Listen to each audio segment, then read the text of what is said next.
नमस्कार बंधू मित्रांचं, कॅमेरामॅनचं, सर्वांचं मी मनापासून आभार मानतो। आजची पत्रकार परिषद ही फार गंभीर विषयावरती पत्रकार परिषद आहे। अनेक मुद्दे, अनेक दिवस मिठी नदी, गाळ, कचरा, मुंबई महापालिका या विषयावरती आपण बरंचसं कव्हरेज करताय, पण खऱ्या अर्थाने कोविडच्या भ्रष्टाचारानंतर जर कुठला मोठा भ्रष्टाचार जर ओपन झाला असेल तर तो मिठी नदीच्या गाळाचा कॉन्ट्रॅक्टचा घोटाळा आहे, ज्यामध्ये 2024 साली विधान परिषदेत मिठी नदीच्या गाळाबद्दल मी प्रश्न उपस्थित केला। त्यामध्ये कॉन्ट्रॅक्टरची अनियमितता, सीबीसी नॉर्मप्रमाणे काम न करणं, ज्या पद्धतीमध्ये कॉन्ट्रॅक्ट दिले गेले त्या कॉन्ट्रॅक्ट समोर प्रश्नचिन्ह उभं राहणं, जे कॉन्ट्रॅक्टर होते ते त्यांच्या कामाचा त्यांना अनुभव नसताना दिलेली कामं, या व्यतिरिक्त ज्या पद्धतीमध्ये कॉन्ट्रॅक्टची व्याप्ती होती याबद्दल मी विधान परिषदेत आवाज उठवला आणि तेव्हाचे मुख्यमंत्री सन्माननीय एकनाथरावजी शिंदेंनी त्यावरती एसआयटी नेमण्याचं आश्वासित केलं आणि एसआयटी नेमली गेली। बऱ्याच पत्रकार मित्रांनी मला प्रश्न विचारला एसआयटीचं काय झालं, पण खऱ्या अर्थाने एसआयटी फार मागून काम करत असतं। 6 महिने 8 महिने त्याचा तपास करतं, अभ्यास करतं, ट्रेल काढतं आणि त्याच्यानंतर खऱ्या पद्धतीमध्ये आपल्याला त्याची व्याप्ती नंतर माहीत पडायला लागते। तशाच पद्धती त्याच्या एसआयटीची व्याप्ती आता लोकांना माहीत पडायला लागली, ज्यामध्ये आतापर्यंत माझ्याकडे जे एफआयआर आलेला आहे त्यामध्ये जवळजवळ 16 लोकांवर गुन्हा दाखल केलेला आहे। त्यापैकी काही सरकारी कर्मचारी आहेत, महापालिकेचे कर्मचारी आहेत, काही कॉन्ट्रॅक्टर्स आहेत, 5 कॉन्ट्रॅक्टर्स आहेत आणि काही लोक ही ह्या कामामधले दलाल आहेत आणि काही लोकांची चौकशी सुरू आहे। खरी तर ही चौकशी फक्त 2च वर्षाची केली गेली, परंतु माझी मागणी या चौकशीची जवळजवळ 15 वर्षाची, कारण सातत्याने उभाटा शिवसेनेची सत्ता असलेल्या महापालिकेमधला भ्रष्टाचार बाहेर काढणं हे खरं काम आहे। ज्या पद्धतीमध्ये एक छोटं उदाहरण तुम्हाला द्यायचं झालं तर 2 वर्षामध्ये 65 कोटीचा घोटाळा काढला गेला आहे। मला वाटतं जर 15 वर्षाचा जर घोटाळा बाहेर पडला तर हा 65 कोटी रुपयाचा घोटाळा फक्त 6.5% होईल आणि या घोटाळ्याची व्याप्ती जवळजवळ 1200 ते 1300 कोटीच्या घरात आहे। त्यामुळे एक उदाहरणार्थ द्यायचं झालं तर 2 वर्षामध्ये, एका वर्षामध्ये यांचं म्हणणं 250 ते 300 कोटी रुपये आम्ही खर्च करतो आणि 250 ते 300 कोटी रुपयामध्ये आम्ही 1.5 लाख टन ते 2 लाख टन गाळ काढतो। माझी या सरकारी बाबूंना किंवा कॉन्ट्रॅक्टरना किंवा जे कॉन्ट्रॅक्ट दिलंय त्यांना माझी एकच विनंती विचारण्याची होती की जर तुम्ही 2 लाख टन कचरा काढलाय तर 2 वर्षात 4 लाख टन झाला, 15 वर्षात तो 30 लाख टन झाला। 30 लाख टनमध्ये एक नवी छोटी मुंबई उभी राहू शकली असती याची मला खात्री आहे। त्यामुळे तो कचरा कुठे टाकला तर कचरा टाकलेला जे ठिकाण दाखवत आहेत त्या ठिकाणी आता टोलेजंग इमारती उभ्या राहिल्या, त्यामुळे कचरा टाकलेलं ठिकाणच मुळी चुकीचं टाकलं गेलंय।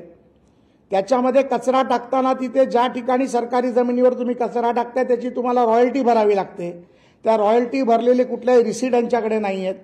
ज्या ट्रकमधनं 1.5 लाख टन कचरा गेला त्या ट्रकचे नंबर नाही आहेत, जे नंबर दिले गेले आहेत ते मोटरसायकल, रिक्षा, स्कूटर अशा प्रकारचे नंबर दिले गेले आहेत आणि ज्याचा GPS ट्रॅकिंग नाही आहे।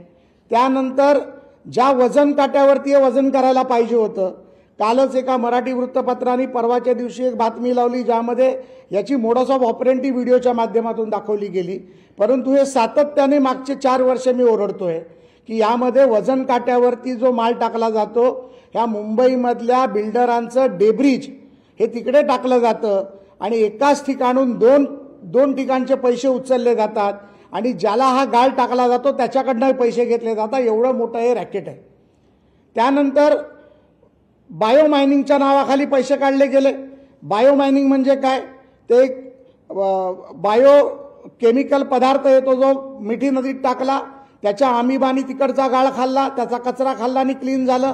त्याचे पॅरामीटर नाहीत, त्याचे पॅरामीटरचे कुठलेही की एरियाज नाहीत, त्यामुळे बायो मायनिंग कोणी केलं, का केलं, कशासाठी केलं याची कुठलीही व्याप्ती कोणालाही माहीत नाही। अशा प्रकारचा हे सगळं प्रकरण आहे आणि प्रत्येक वेळेला आपण जर पाहिलं असेल तर प्रत्येक मिठी नदीच्या कॉन्ट्रॅक्टच्या आधी एक नवीन टेक्नॉलॉजी आणण्याचं काम केलं जातं। ज्यामध्ये सांगितलं जातं की जर्मनीमधनं, इटलीमधनं, फ्रान्समधनं, स्पेनमधनं आम्ही टेक्नॉलॉजी आणली आणि उदाहरणार्थ एखादी टेक्नॉलॉजी जर 100 रुपयाची असेल तर त्याच टेक्नॉलॉजीला भाड्याने घेऊन त्याला 2000 रुपये देण्याचं काम केलं जातं आणि ती टेक्नॉलॉजी आणत असताना त्याच्या स्पेसिफिकेशनच्या 4 टेक्नॉलॉजी असतील तर त्यांना अलाव केलं जात नाही. स्पेसिफिक एकाच कंपनीला टेक्नॉलॉजी दिली जाते, ज्या माध्यमातून ह्यांचे जे दलाल आहेत, ह्या दलाल आणि दलालांच्या कंपन्या जर आपण पाहायला गेलं तर स्पेको, स्कायवे, तनिषा, त्रिदेव, MB ब्रदर्स या ठराविक कंपन्यांनाही सातत्याने 10-12 वर्षात कामं दिली गेली आहेत. या कंपन्यांचा संबंध भूपेंद्र राजपुरोहित यांच्याशी देखील आहे, त्यामुळे स्पर्धा कुठल्या प्रकारची होऊ नये हा त्यांचा सातत्याने प्रयत्न असतो. आणि माझा आता स्पष्टपणे सरळ आरोप आहे, याच्यापैकी बऱ्याचशा ज्या कंपन्या आहेत ह्या कधी निर्माण झाल्या, ह्या कंपन्या काम करणारा केतन कदम किंवा भूपेंद्र पुरोहित किंवा इतर जी मंडळी आहे, ही मंडळी कधी कॉन्ट्रॅक्टर झाली तर ती कॉन्ट्रॅक्टर झाली 2019 मध्ये, ज्यावेळेला महाविकास आघाडीचं सरकार आलं आणि ज्या वेळेला उद्धव ठाकरे मुख्यमंत्री झाले आणि त्यानंतर दिनो मोरिया नावाचा सो कॉल्ड स्वतःला फिल्म स्टार म्हणतो, जो फिल्म मी तर कधी त्याची पिक्चर कुठले पाहिले नाही आहेत, परंतु so called film star agent ज्याचे संबंध कोणाशी आहे ते आपल्याला सर्वांना माहिती आहे आणि त्याच्या माध्यमातून ही सगळी कॉन्ट्रॅक्ट 2019 ते 2022-23 पर्यंत दिली गेली. आणि ह्या पद्धतीमधला हा भ्रष्टाचार हा छोटा मोठा भ्रष्टाचार नसून हा किमान 1200 ते 1300 कोटी रुपयाचा भ्रष्टाचार आहे.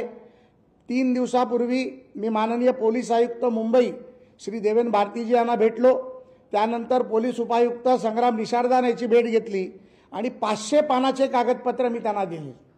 त्या 500 पानाच्या कागदपत्राचा जर तुम्हाला अभ्यास करायचा असेल तर त्याचा पेन ड्राईव्ह तुम्ही माझ्याकडनं घेऊ शकता. हा पेन ड्राईव्ह बॉम्ब आहे. आपण जर त्याचा खऱ्या अर्थाने जर अभ्यास केला तर तो पेन ड्राईव्ह बॉम्ब आहे, ज्याच्यामध्ये प्रत्येक कॉन्ट्रॅक्ट कशा पद्धतीत उचललं गेलं, त्या कॉन्ट्रॅक्टच्या मागे स्पेसिफिक टेक्नॉलॉजी कुठली वापरली गेली, त्या स्पेसिफिक टेक्नॉलॉजीचे खोटे पेपर कसे काढले गेले, त्याच्यामध्ये कोण अधिकारी होते, दिनो मोरियाचा रोल काय, त्याच्या भावाचा रोल काय, या कॉन्ट्रॅक्टरचे त्यांचे संबंध काय, आणि मिठी नदीचा गाळ हा कुर्ल्यातून निघून माहीमपर्यंत येतो, पण तो बांद्र्यात कुठपर्यंत कोणाच्या पायरीपर्यंत जातोय याचा देखील तपास करणं आता गरजेचं झालंय. त्यामुळे या मिठी नदीच्या गाळामध्ये असलेला कचरा, चिखल, उंदीर, माती हे सगळं खाण्याचं काम या राज्यकर्त्यांनी, कॉन्ट्रॅक्टरनी, सो कॉल्ड फिल्म स्टार्सनी आणि या सर्व मंडळींनी केलेलं आहे. याची निपक्षपात चौकशी झाली पाहिजे. या संबंधित मी माननीय मुख्यमंत्र्यांना देखील पत्र दिलं. या बाबतीत मी माननीय पोलीस आयुक्तांना पत्र दिलंय की ही चौकशी ही 2 वर्षाची न ठेवता ही चौकशी किमान 12 ते 15 वर्षाची करावी, जेणेकरून या मुंबईकरांचा, मराठी माणसाचा जो मुंबईमध्ये स्लममध्ये, चाळीमध्ये आणि ज्या ठिकाणून मिठी नदी जाते त्या आजूबाजूच्या परिसरात राहतो, त्याचे हाल पुन्हा एकदा 26 जुलैला जसे झाले होते तसे न व्हावे. या व्यतिरिक्त एक महत्त्वाचा मुद्दा मी या चौकशीमध्ये काढला होता, त्याची देखील चौकशी अंती काही गोष्टी निष्पन्न झाल्या आहेत.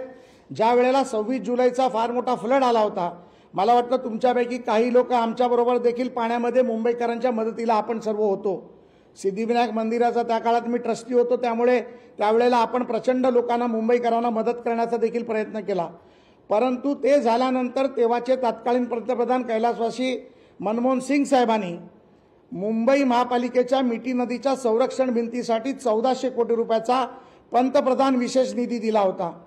मला वाटतं की ती मुंबई मिठी नदीमध्ये बांधलेली भिंत ही आपण शोधली पाहिजे.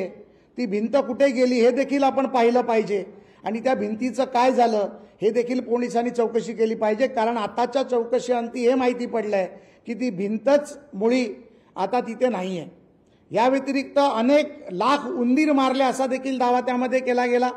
म्हणजे चिखल खाल्ली, माती खाल्लं इथपर्यंत ठीक होतं, आता उंदीर देखील खाण्याचं काम या मंडळींनी केलंय. जवळजवळ 1 लाख उंदीर मारल्याचा त्यांनी दावा केलाय आणि 100 रुपये पर उंदीर प्रमाणे त्याच्यामध्येही कोटी रुपयाचा भ्रष्टाचार, कोटी रुपयाचा झालाय. हा देखील मी आज आपल्या पत्रकार परिषदेच्या माध्यमातून दावा करतो. त्यामुळे या संपूर्ण भ्रष्टाचाराची व्याप्ती ही राजकुमारापर्यंत जाते का? या भ्रष्टाचाराची व्याप्ती कोणाच्या तरी अजून राजकीय नेतृत्वापर्यंत जाते का, याचा देखील अभ्यास आपल्याला आता करावा लागेल. तुमच्या पत्रकारितेच्या विशेष असे जे तुमचे अनुभव आहेत त्या माध्यमातून, मी दिलेल्या पेनड्राईव्हच्या माध्यमातून तुम्ही अजून चौकशी कराल तर कदाचित माझ्यापेक्षा जास्त गोष्टी तुम्हाला देखील माहीत पडतील. आणि अशा प्रकारचा हा 1200 कोटीचा सर्वसामान्य माणसाचा, मराठी माणसांचा, मुंबईकराचा पैसा खाणारे हे सो कॉल्ड दलाल, कॉन्ट्रॅक्टर आणि राजनीतिक यांना शिक्षाही झाली पाहिजे, ही माझी मागणी आहे. माझ्या माहितीप्रमाणे ईडीने देखील याचा गुन्हा दाखल केला आहे. येणाऱ्या मंगळवारी किंवा बुधवारी मी ईडीचे सहसंचालक यांना देखील मुंबईमध्ये भेटणार आहे आणि त्यानंतर त्यांच्याशी चर्चा झाल्यानंतर पुन्हा एकदा लोकशाही मराठी ऐका, पहा, जागरूक रहा.